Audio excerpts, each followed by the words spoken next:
Hello everyone, today we are going to see about the waves and wave motion. Some of the things or many of the things you may say are common in the waves and oscillations also, right? So don't get confused. Oscillations is all about just the to and fro motion of the particles, whereas waves is about through to and fro, the energy is communicated to the other particle. One particle vibrates, the vibrations are passed on to the next particles. So every particle it is undergoing SHM, that is we have seen in the oscillations, and now consecutive SHMs, they will transfer the energy. That is what we are going to see. Its mathematical aspects related, all such things we will be seeing in this chapter. So some terms which you must be very clear with. The first one we have is wave. So what exactly do we mean by wave? So wave, it means disturbance created in the medium. When you throw a stone onto the surface of the water, right, you see that as soon as stone collides with the surface of the water, let's say this is the surface of the water and stone collides over here, due to elasticity of the water gets slightly bended down, right? The surface tension results in bending down and stone starts going into the downward direction. But since there is elasticity, or you may say due to surface tension, there is restoring force, right? Hence, instead of stone going down to the much deeper depth, due to restoring force, it is thrown up. And as it is thrown up, it overshoots the position and goes to the some higher height. So that is how the stone touches. Due to elasticity, the stone goes slightly downwards, creating the disturbance in the water surface. The disturbance consecutively increases. Now the stone revert back due to, you can say, due to the surface tension of the water or due to elasticity of the water, ultimately which the particles of the medium, right, they start oscillating or they start a wave motion. So that is how the wave is created. It is the disturbance in the medium. When you throw the stone into water, you see the disturbance created, right, and then that disturbance, it travels further. When the disturbance travels further, its motion throughout the medium, a perfect term for it is a wave motion. So wave motion, it is the motion of disturbance in a more better way, we call it as a wave. So motion of the disturbance in the medium, we call it as a wave motion. So waves taking place on the surface of the water, the sound waves, the waves taking place in the string, the waves happening in the solid bar, or you can take a long rod, right? The waves taking place in the guitar, sitar, all such instruments, all such type of the waves we are going to study in this chapter. So the next we have is types of waves. So types of waves we have, the first one is mechanical waves. Mechanical waves, these are the waves which need medium to propagate. Without medium, they cannot move further or they cannot move any distance. So such waves, they hold importance only when there is a medium. The medium may be solid, it may be liquid, or it may be gas. Mechanical waves, they are classified into two categories. The first one we have is the transverse waves. Transverse waves means waves taking on the waves which take place on the surface of the water. And another we have are longitudinal waves. Longitudinal waves are the sound waves which take place in the case of the fluid. Our sound propagates through the air. Air is a fluid. So our sound propagates through the longitudinal waves. What are the transverse waves? These are the waves like happening on the surface of the water. So water surface, you will see somewhat like this. This maximum displacement position, we call it as a crest, and maximum displacement position in the downward direction, we call it as a trough. So transverse wave, it is composed of consecutive crest and trough. One crest and one trough, it makes up a one wave. Longitudinal waves, waves in the case of the fluids, they are formed by the region of higher density, then the lower density, then once again the region of higher density, then again the region of lower density. So this region of higher density we call it as a crest, and the region of the lower density, the region of the higher density we call it as a compression, and the region of the lower density we call it as a rarefaction. So longitudinal waves, they are made up of consecutive compressions and the rarefaction. Then the second type of the waves which we have are electromagnetic waves. Electromagnetic waves, they are made up of electric and magnetic field. These both the fields, they are perpendicular to each other as well as perpendicular to the direction of propagation. We'll see in much details of the much details of electromagnetic waves. We will discuss in the chapter related to the light, right? Optics. In those parts of optics, you will have more details that what exactly electromagnetic waves are and they are made up of and their propagation. Basically, you can take it as electro and magnetic. So they are made up of electric and magnetic fields. They do not need any medium to travel.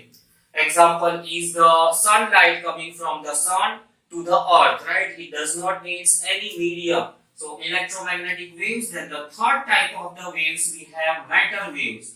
Matter waves, they will be also discussed in some different topic. The topic is dual nature of matter and radiations. What does the matter wave says? Matter wave says that when the matter or some small particles are moving at a high speed, the speed must be near to or must be comparable to the speed of light. This is that is 3 into 10 to the power 8 meters per second. When the particles move at such high speed, correspondingly they can be converted into the waves, or they can be thought of to be the waves. High speed particles like electrons, protons, right? You may say alpha particles. Such particles moving at a high speed, they can be considered as a wave whose wavelength is given by hc by p. P is a momentum of those particles, and consecutively the waves also can be converted into the high speed particles. So particles, they can be assumed as a waves, and waves, they can be assumed to be a particle. So dual nature of matter also, and as well as it is a fluid also, it's a wave also. So those matter waves, this will be discussed in the other topic, that is the topic related to the photoelectric effect, right? And the main chapter name is dual nature of matter and radiations. So these are the types of the waves. Then next, let us see about the characteristics of the wave motion. Characteristics of the wave motion, that is when the wave motion it passes through, or when the wave passes through the medium, what are the changes that occur in the particle, or what are the observations that we can make related to the wave. So a theoretical discussion about the wave motion. First thing to notice is that the particles of medium do not move. They remain at particles of the medium do not move. They remain at their own position. They just oscillate about their mean position. Once again, you can take the surface of the water, right? You can take a water in the bucket and drop a small pebble into the bucket. Keep some paper balls on the surface of the water. What you will see? The waves, they are traveling, but the particles, they are just oscillating about their mean position. So with reference to that simple experiment, you can know that particles of the medium do not move. Only disturbance or only wave moves. It is the disturbance which moves, and particles of the medium does not move. Then particles vibrate periodically, or this statement can also be written as that the wave is caused by the periodic disturbance of the particles. One particle gets disturbed, it disturbs the next particle, then the next particle, right? So wave is caused, and that disturbance passes on periodically. The disturbance happens periodically. So particles vibrate periodically, or you can also say that a wave is caused due to periodic disturbance of the particles. To understand these characteristics, you may take that the multiple students sitting on a bench, right? If I ask first student to pass this marker onto the last bench, so first student, he will just turn back, pass on to the second student, he will turn back, pass on to the third student, and so on. Here you can clearly notice that this marker, it is traveling. Particles, the students, they themselves are not traveling, right? And the particles, they are vibrating periodically. All the particles, all the students, they have a same motion. Just hold the marker, turn back, pass on, again regain its original position. So the fourth point, right, it is about the medium does not travel. Here already we have written that particles of the medium do not move, and that is same as the medium does not travel. Medium, it must have elasticity in order to regain its original position after the vibration or after the disturbance is passed. The medium must have elasticity. Once student, it passed on the marker, due to elasticity, it again turned back to its original position. So even in case of the sound, once the sound travels, the particles, they oscillate. Once the disturbance is passed on, the particles, they again come to their standby position or the mean position. So in order to do that, the medium must possess elasticity. Talking about the elasticity is maximum in case of the solid, lesser in case of the liquids, and least in the case of the gas. And that is the reason why that the speed of the sound, it is least in case of the gas when we compare with the three mediums. Solids, they have a very high elasticity, right? If you stand near the railway track, closely listen to the sound. You will hear some crackling sound coming out of the tracks. That crackling sound, it is audible to us even the train is not seen. So it clearly proves the train is very, very far, but its sound, the sound of the friction between the rails and the track, it travels a long distance through the rails and it's audible to the earth. Liquid, it's intermediate. Another property which medium should possess is inertia. Inertia means medium must have mass. Obviously, the energy has to be stored and then passed on and then passed on. So to store the energy, the medium must have some mass. Once again, if you compare, gases have least mass, liquids have little more, and solids have a good amount of the mass if you consider a unit volume. So inertia is maximum in case of solid, less in case of the liquid, and the least in the case of the gas. And that is again one more reason that why speed is highest in solids, less in liquids, and least in the case of the gas.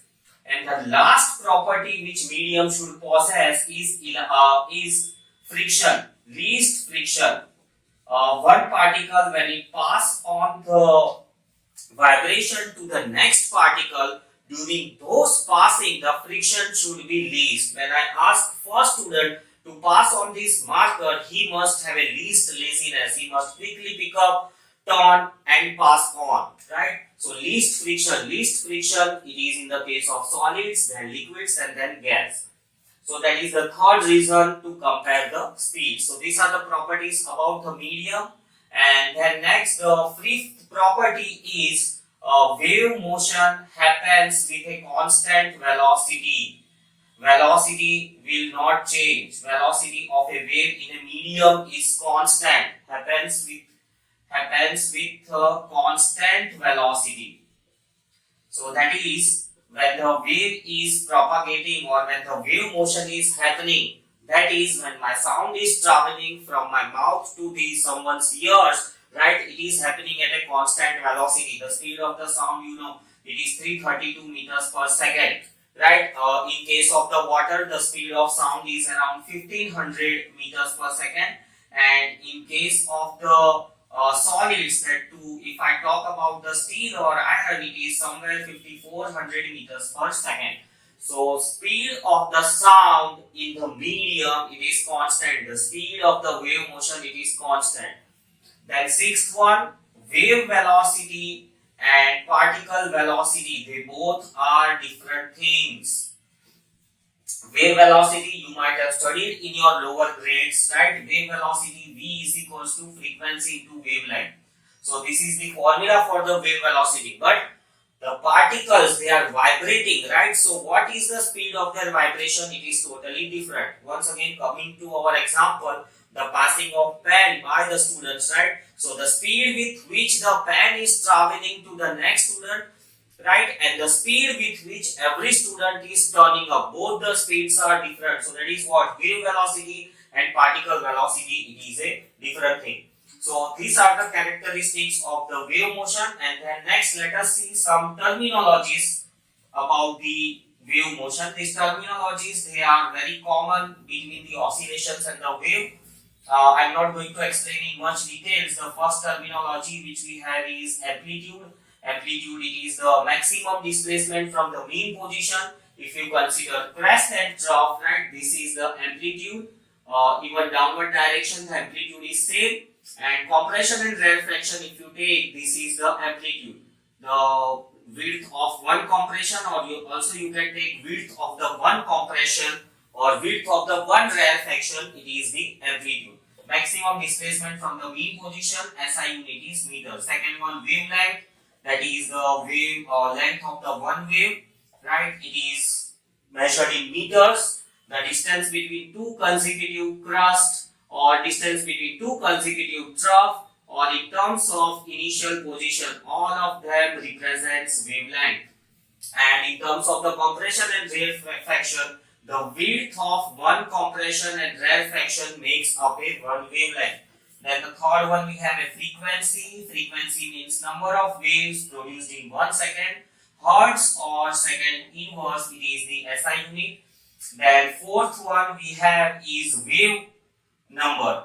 Wave number means it is denoted by the K. Its formula is 2 pi by lambda. It means number of waves in unit length. Number of waves in unit length in the sense, let's say if you take 1 meter, how many waves are there in that 1 meter, that is represented by the K. It is also a important terminology commonly used in oscillations and the waves. And the last terminology we have is time period. Time period, it is the time taken to produce the one wave. It is denoted by the symbol T, and its SI unit is second. So these are the terminologies related to the wave motion. And then next we have is equation of a plane progressive simple harmonic transverse wave.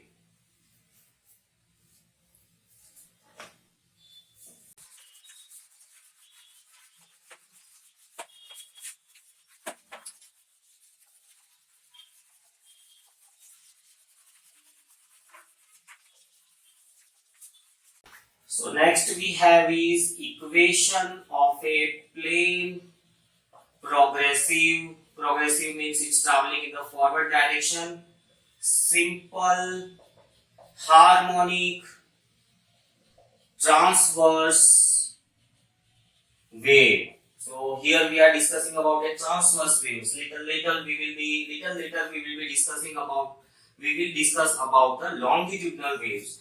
So equation of a plane progressive simple harmonic transverse waves. Each and every word has a meaning. We have discussed in the oscillations about the periodic and the word harmonic, right? The periodic means it gets completed or it gets repeated in a fixed interval of a time, and harmonic means the same pattern is repeated again and again. The revolution of the earth around the sun is periodic, but it is not harmonic. Earth does not repeat its motion over the same path. So harmonic and periodic. Simple, it is because it is represented by the simple equations like y is equals to a sine omega t, right? And if it is represented by y is equals to a sine square omega t or something like this, it becomes a complex wave. So such we don't discuss over here. We are going to take a simple. The sine function, it is harmonic in nature, right? It repeats its waveform after fixed interval. So this is the time period of the sine function. It repeats its same path after the fixed interval of the time. So sine function, it is simple, it is harmonic, it is periodic, right? So we will be using sine function to represent the equation of a plane progressive simple harmonic transverse wave. So to start with, let us consider a wave, right? And on this wave we will consider particle O.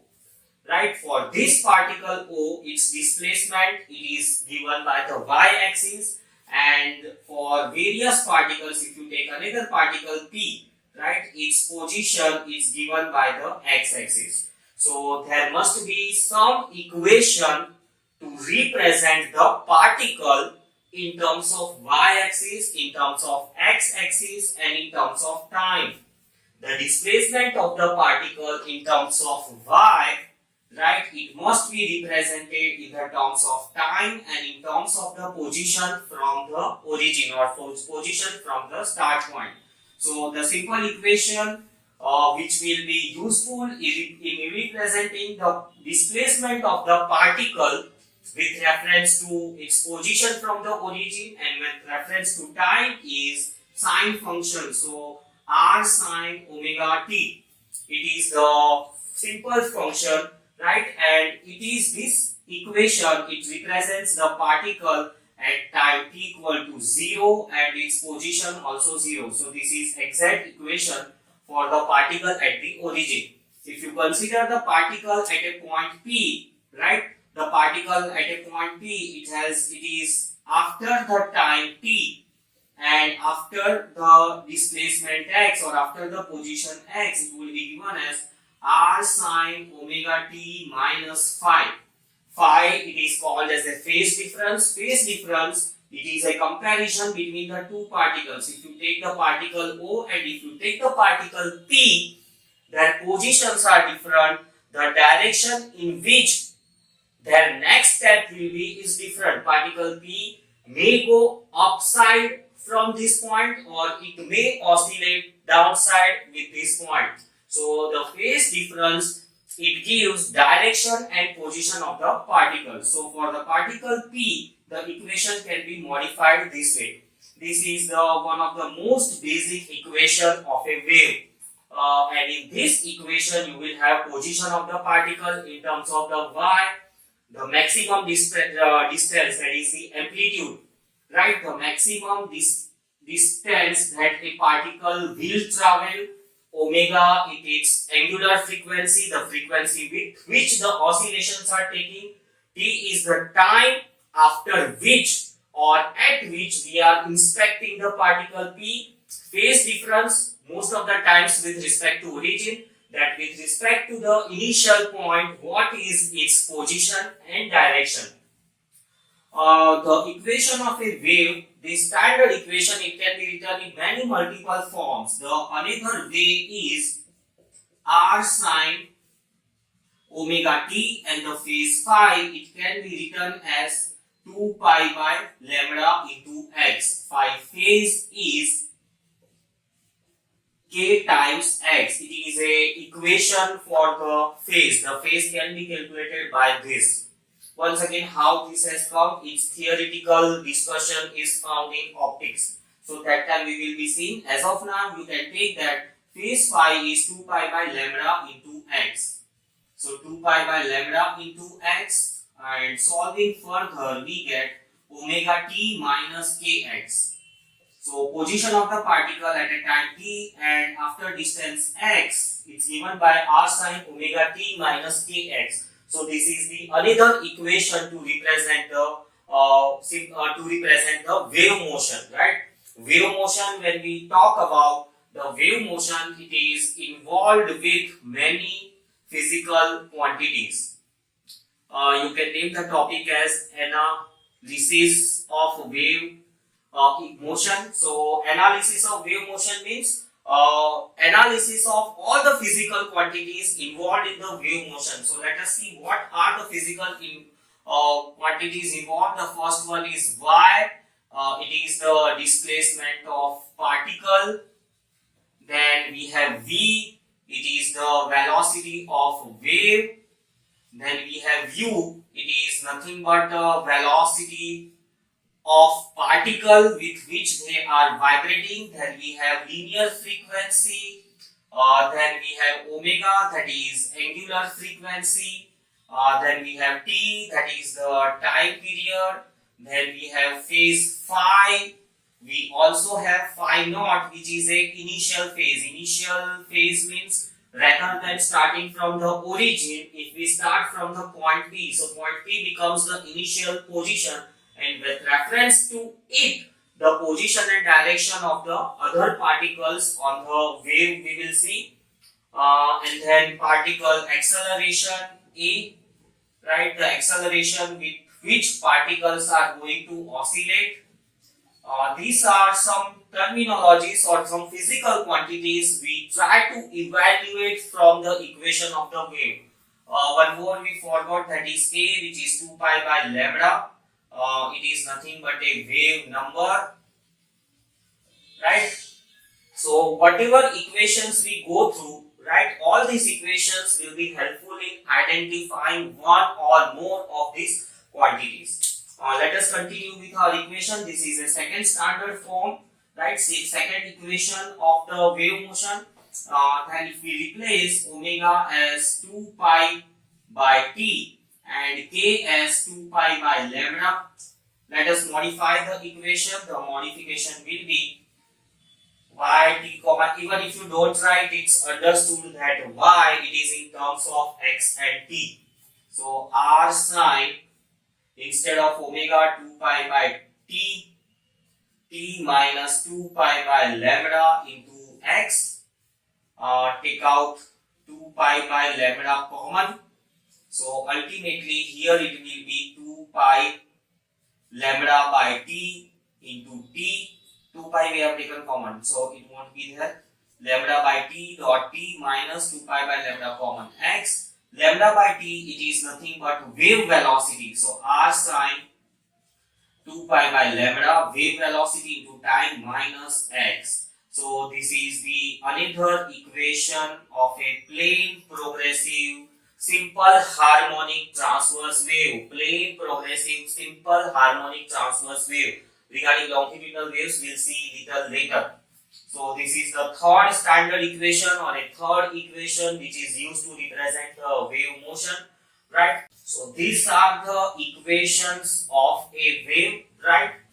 This is the equation of a wave along positive x-axis. Positive x-axis. If the wave is propagating in reverse direction, the equation will be modified as r sine 2 pi by lambda vt plus x. So this is the equation of a wave which is along negative x-axis. Here also, instead of minus sign, if you use a plus sign, it will represent a wave which is propagating towards the negative x-axis, or you can say the wave propagating from right to left. This is the equation. Minus sign means the wave is propagating from left to right. This equation or simple harmonic transverse wave, they can be also written as a combination of linear sine function, as a combination of linear simple harmonic periodic, or you may also say in terms of sine function, right? This here we have taken a single sine function, but instead of single sine function, if there are multiple sine functions which represents the wave, right? Let us say a plus b cos omega t minus kx. So here you can see that the particle, its displacement, it's because of the two waves, but these two waves are also simple harmonic. So instead of sine or cosine. So this can be further reduced to this single format. How? So let us assume that A is equals to R cos phi and B is equals to R sin phi. This is a fixed method to analyze such equations. So please remember it. Squaring and adding both of them, we get R square, right? Cos square, sin square, it makes up 1. So value of the R you can find out as A square plus B square under root. Substituting this into the equation, we get it as R cos phi sin omega t minus kx plus R sin phi cos omega t minus kx. If you take out r common, it becomes a formula of sine a plus b. So sine a plus b, right? So once again you can see that this equation is similar to this one. In these equations we have not considered any phase difference. This phi, it represents a phase difference. All these equations, they have been found out by considering the initial position as origin. If you consider initial position as a point P, that means the particle has some initial phase, some initial difference is already present. So that is about it. Next, let us see about the phase and phase difference, right? So phase, what do we mean by phase and what do we mean by phase difference? Phase means direction and the velocity or its position, direction and position of the particle which is undergoing a wave motion. And phase difference means comparison between the two particles. Both of them are undergoing the wave motion, right? But it may be so that both the particles are oscillating harmonically, periodically, or it may also happen that the one particle and the other particle, they are not in harmony with one another. So somewhat like this, let us say this is a wave representing a wave motion. If you consider two particles exactly at the crest, for both of them the phase is same, or for them the phase difference is 0, right? And if you take this particle and this particle, for them there will be some phase difference. Same way, apart from the first, if you consider two particles, right, or all the particles which are on the mean position, they will be also having no phase difference. So considering the equation r sine 2 pi by lambda Vt minus x, considering this equation, you can take either plus or you can take as a minus. Since my discussions are about the waves propagating from left to right, propagating along the positive x-axis, so I'll be using a negative sign. We know that the particles, they have a constant phase. So 2 pi by lambda Vt minus x, it is constant, it's not going to change. Differentiating, we'll take one initial phase also, let's say phi naught. Initial phase as phi naught, so it's going to be, this is a phase difference and it's going to be constant. So differentiating this phase with respect to time, we get as 2 pi by lambda into the velocity v. Differentiation of t is 1, x is 0, and phi naught is also a constant value, so 0. So differentiation of phi with respect to time is 2 pi by lambda into velocity.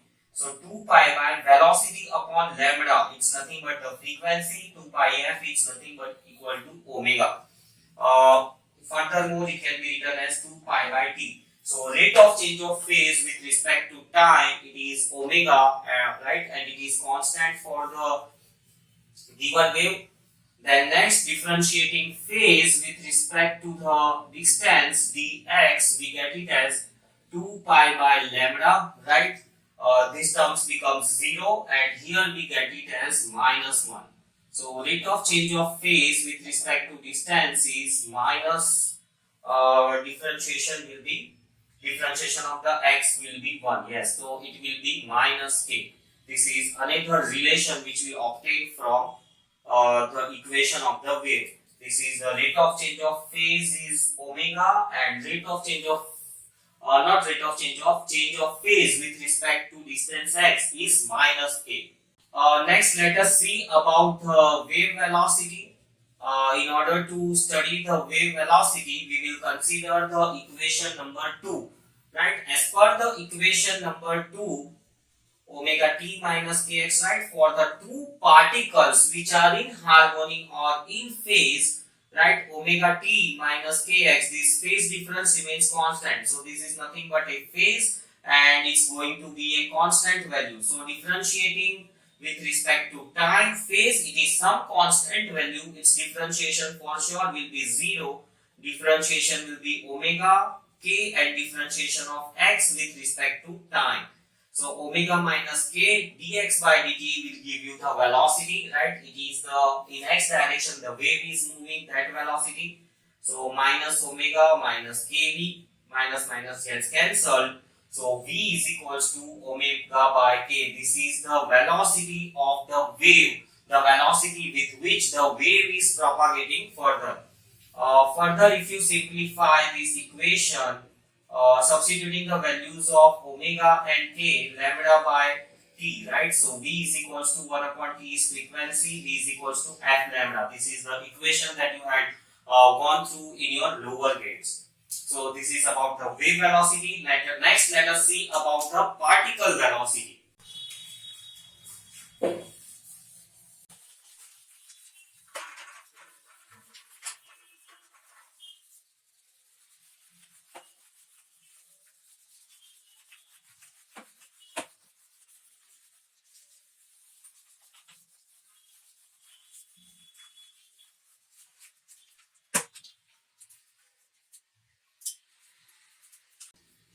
Next, let us see about the particle velocity, right? Wave velocity, there we have seen.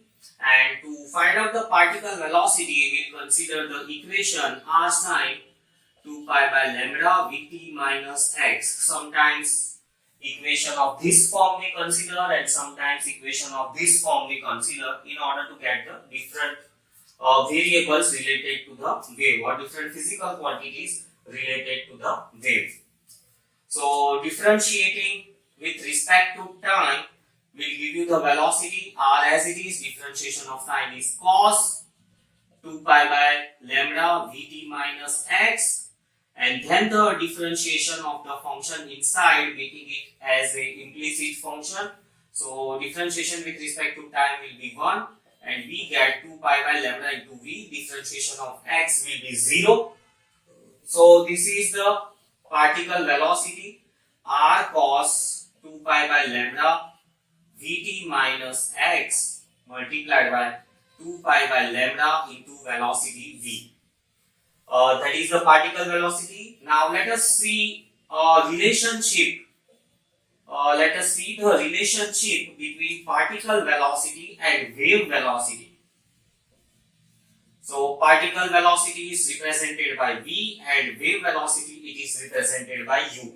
To find out this relation, differentiating the function y with respect to x, it will be cos 2 pi by lambda and vt minus x, and then the differentiation of this, so it will be 2 pi by lambda. Vt will be 0 because the differentiation is with respect to x, and here the differentiation will be minus 1. So this is dy by dx, that is nothing but the slope of the waveform. The slope at a given point, when we take such waveform at this point, the slope it is given by dy by dx, represented by the letter m. Furthermore, r cos 2 pi by lambda vt minus x, this is nothing but the u. So till here it becomes u by v, so minus u, right? And this we take it here can be replaced by this term. So here we can see that this is the relationship between the particle velocity and the wave velocity. Next, let us see about the particle acceleration. With what acceleration the particle oscillates? We know that particle is undergoing oscillations, right? So the acceleration, we know that in SHM the acceleration of the particle is given by minus omega square y. So using the equation of wave also, we must get same particle, because particle is undergoing SHM. So we know that the particle velocity is u. Differentiating it further with respect to time, it will give us the acceleration. So when we differentiate r as it is, differentiation of cos will be minus sine 2 pi by lambda vt minus x, and the differentiation of this function, it will be 2 pi lambda by lambda into v, and already we had 2 pi by lambda into v. This was already there, it's differentiation. So r as it is, differentiation of cos is minus sine function as it is, then the differentiation of the function, and this remaining value as it is. It is a constant. So acceleration A equal to r sine 2 pi by lambda vt minus x. It is nothing but y. So it will be minus y. This thing 4 pi square by v square by lambda square. V square by lambda square is nothing but f, right? And this thing, it can be written as minus y 2 pi f whole square, and 2 pi f is nothing but omega. So acceleration is y omega square, same as this. So wave, it is a motion of the disturbance. Particle of the medium, they undergo SHM, and about the SHM we have already studied, we have already gone through. Next, let us see about the transverse waves, right? Next, let us see about the transverse waves on string. This is all the discussions which we have been making is about the transverse waves. So let us see about the transverse waves on the string. You plug the two ends of the string, pluck it, release it, waves are formed, particles undergo SHM, right? Guitar, sitar are the examples. It has been found that the velocity of the waves in the string, the transverse wave, it is given by square root of tension by mass density. Square root of tension in the string upon the mass density. Let us try to obtain this formula. The formula, it is derived from the dimensional analysis. So velocity of the wave on the string, it's dependent on the tension and it's dependent on the mass density. M stands for mass density, not the mass.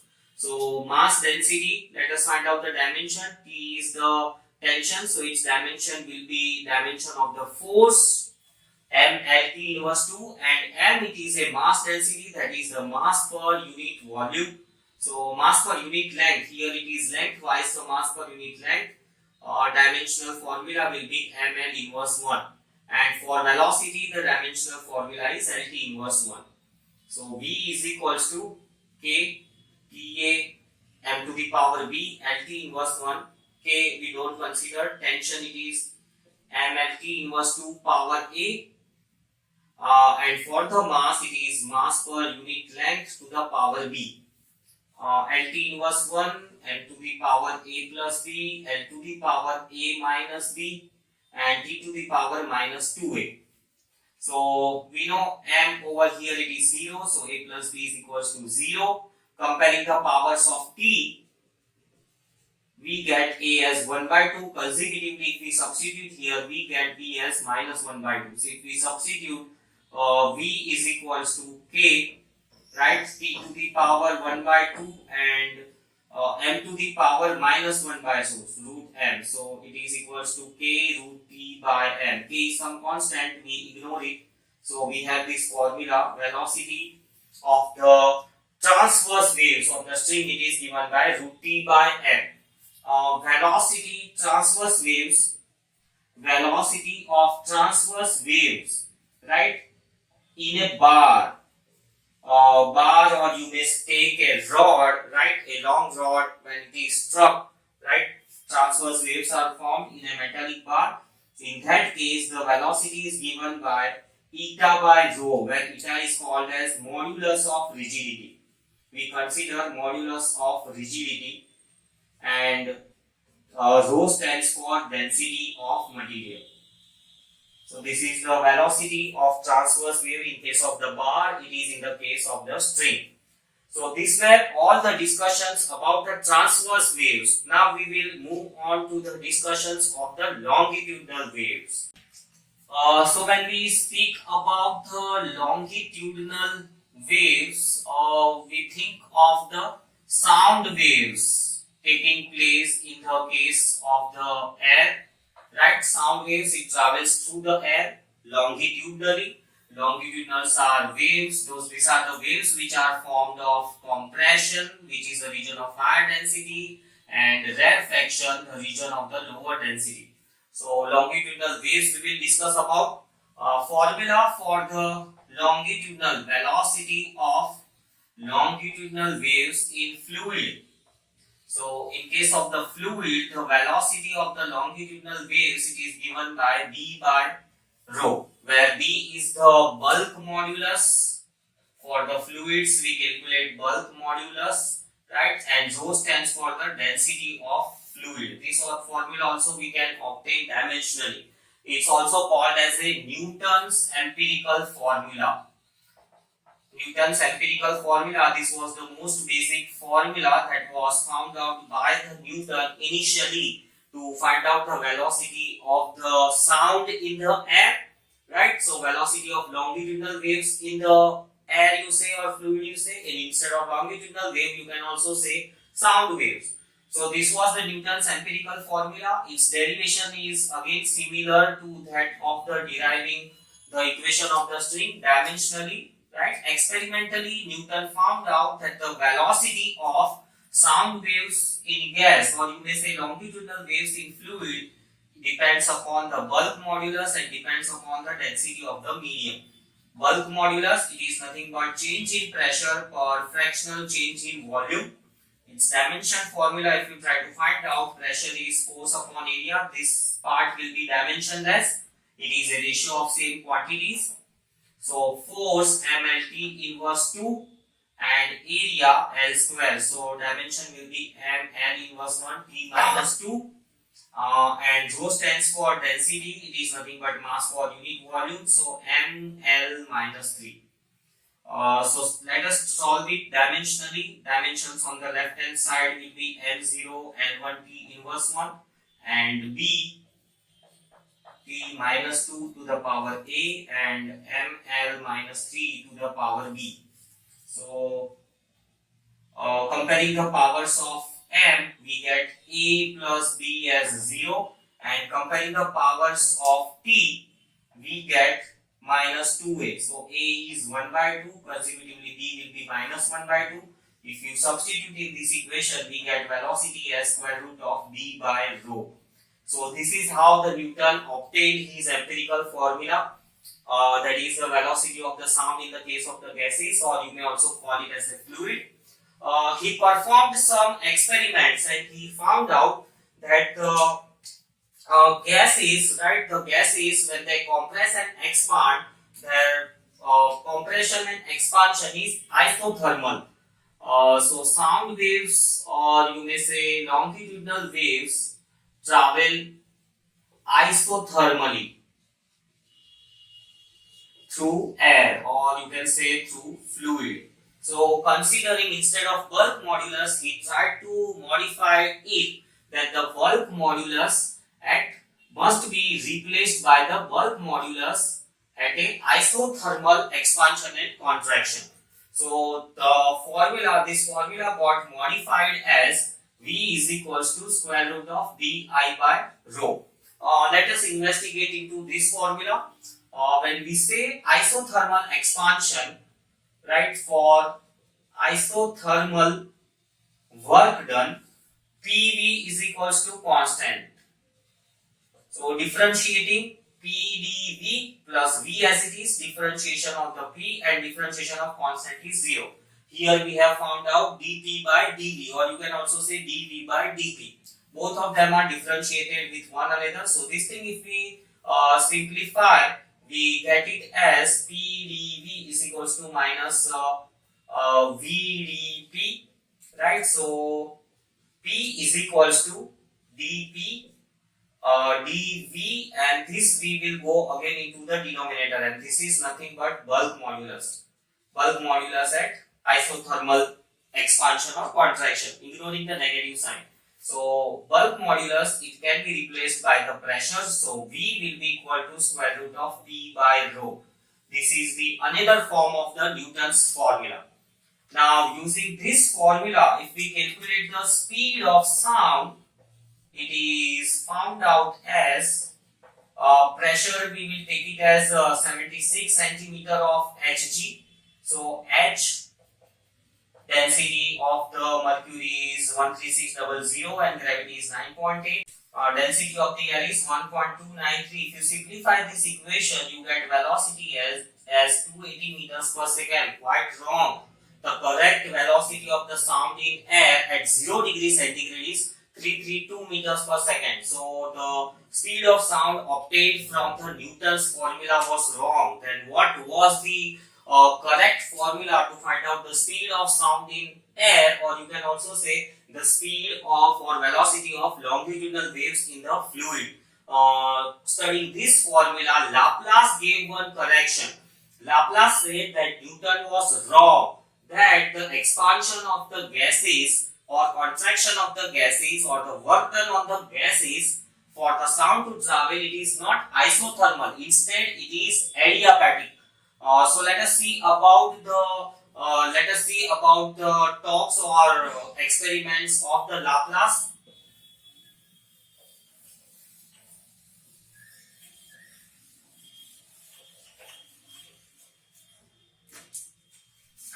So Laplace correction.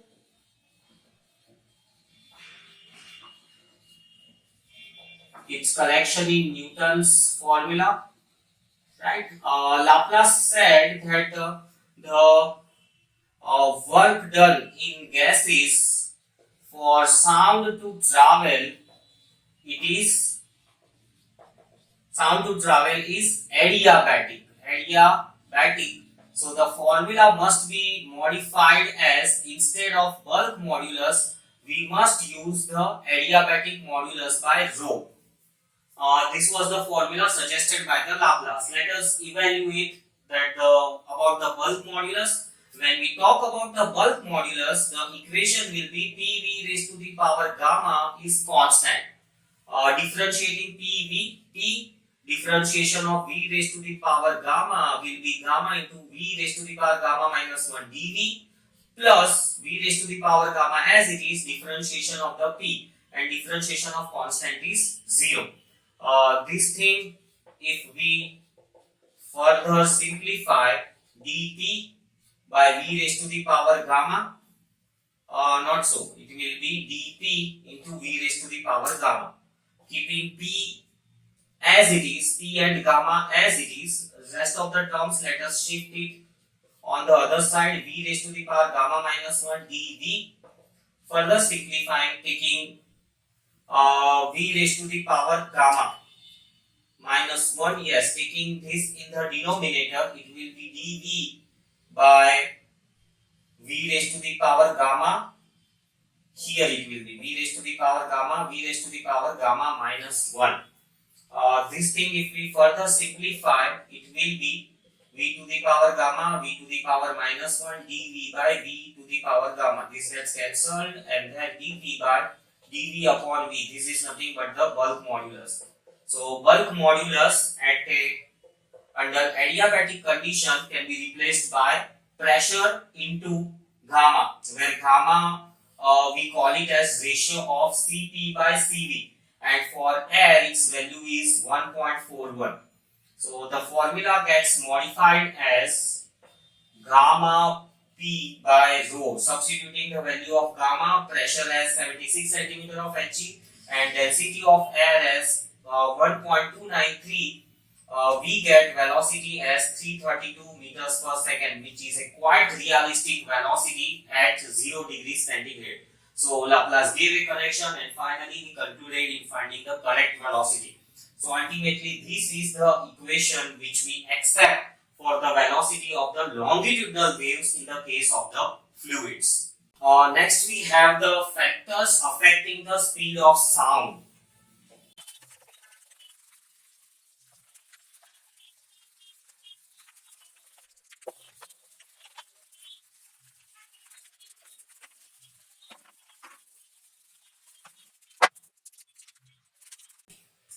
Next we have is the factors affecting sound, affecting speed of sound. When the sound travels through the air, right, the air, it undergoes multiple changes. There is change in pressure, there is change in temperature, there is change in humidity, there is change in density, right? So let us see the factors which affect the speed of sound. First one we have the dependence of the speed on density. How does the density affects the speed of sound? We know this equation. that the velocity of the longitudinal wave, it is given by gamma p by rho density. So from this we get to know that velocity is inversely proportional to the square root of density. More the density, lesser will be the speed of sound. It's about the longitudinal waves. So comparing, let us try to compare the velocity of the sound in oxygen to that of the velocity of the sound in hydrogen to that of the oxygen. So equation will be density of the oxygen to that of the density of hydrogen. We know that hydrogen is 16 times, oxygen is 16 times heavier than hydrogen. So density gets cancelled, square root of 16. So velocity of the sound in hydrogen will be 4 times the velocity of the sound in case of the oxygen. Then the next factor we have is pressure. How does the pressure affects the speed of the sound, right? Experimentally, it has been proven that pressure have no effect on the speed of the sound. Let us try to evaluate it. We know that V is given by gamma P by rho. Using this equation, PV is equals to RT, we take 1 mole of the gas, and density we know it is given by mass upon volume. So let us replace it, gamma P as it is, instead of rho we can write it as M upon V. PV can be replaced by RT, so gamma RT by M.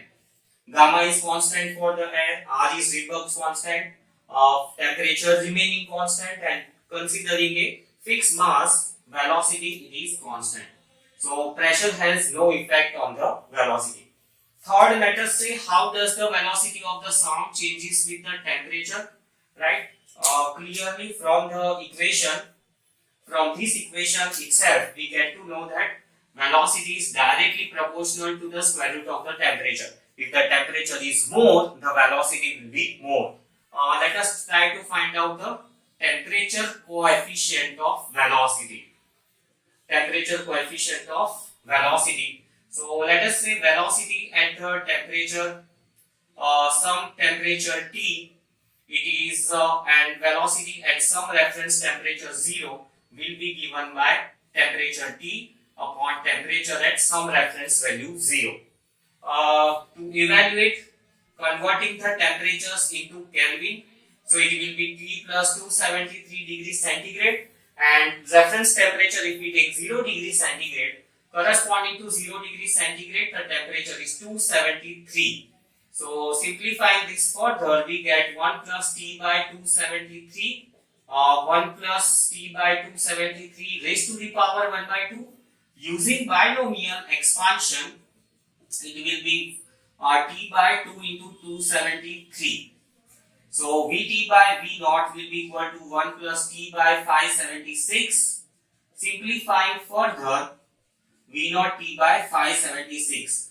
Comparing this equation, right, we get to know that alpha it is V naught by 576. So now if we take the value of V naught, which is at 0 degrees centigrade, which is 332 meters per second, if we substitute, we get alpha as 332 by 576, which is nothing but 0.68 meters per second per degree centigrade. So this is the temperature coefficient for the velocity of the sounding air.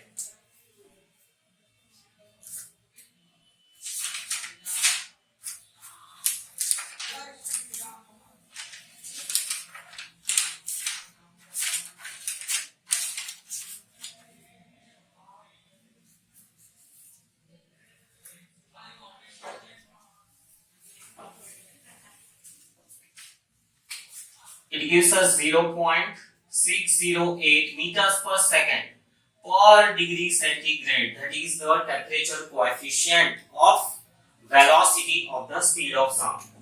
Next, let us see about the humidity. How does the humidity affects the speed of sound? We know that when the humidity is more, ultimately air will occupy the less space, so density of the air will decrease. Let us write down the formula. Velocity of the dry air upon velocity of the humid air velocity and density are inversely proportional, right? So density of the humid air upon density of the dry air. So from this equation we can get to know that density of the dry air is more than the density of the humid air, because if there is humidity, if there is water vapor in the atmosphere, air is going to occupy the less space, and from this we get to know that the velocity of the dry air will be less than the velocity of the humid air. So when the humidity is more, the velocity is going to increase. And then the fifth condition, wind. What effect will wind create on the speed of the sound? So let us say the sound is propagating in this direction with the velocity v, and wind is making direction theta with the velocity. So ultimately, resultant velocity of sound will be equal to v plus cos component of the wind. So with this equation you can find out the new velocity if the wind is making an angle theta.